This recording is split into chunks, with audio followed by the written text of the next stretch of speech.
Muscle growth அப்படிங்கிறது ஜிம்மில் நடக்கிற ஒரு விஷயம் கிடையாது. It all starts here. Motor unit அப்படிங்கிற ஒரு கான்செப்ட் இருக்குது. ஸோ மோட்டர் யூனிட் வந்து ப்ராப்பராக ரெக்ரூட் ஆகணும் அப்படின்னா டெக்னிக் இஸ் வெரி இம்பார்ட்டண்ட். எல்லா மோட்டர் யூனிட்ஸும் வேலை பார்க்குது அப்படின்னா இந்த மெக்கானிக்கல் டென்ஷன் வந்து ஜாஸ்தி ஆகும்.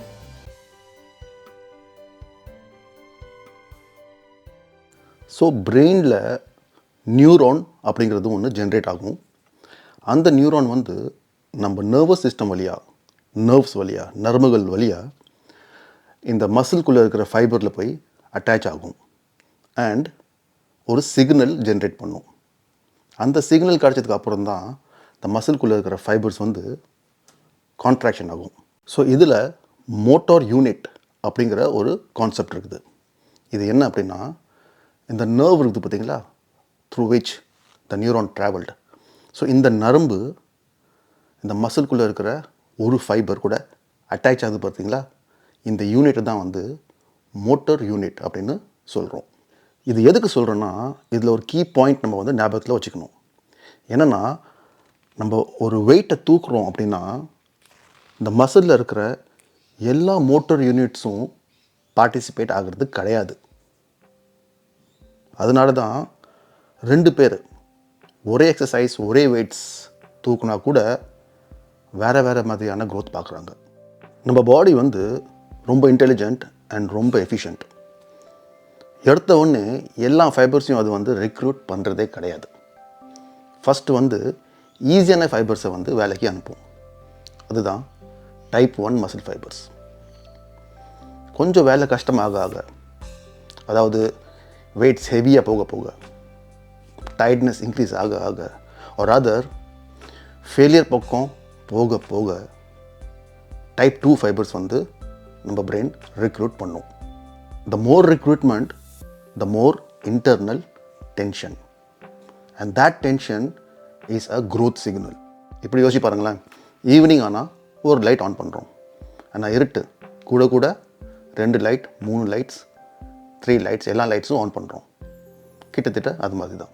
ஸோ இன் அதர் வேர்ட்ஸ், நம்ம வந்து எதுக்கு ஃபெயிலியர் வரைக்கும் ஒர்க் அவுட் பண்ண சொல்கிறோம் அப்படின்னா, அப்போ தான் நிறையா அதர் எல்லா மோட்டர் யூனிட்ஸும் வந்து வேலையில் இறங்கும்.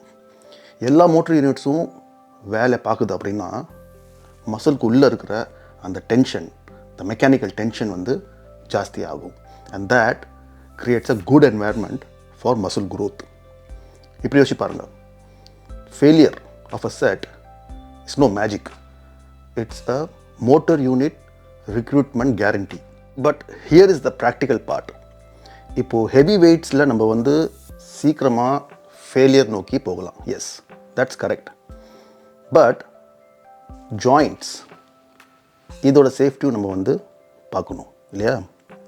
So there is always a good tension with good technique.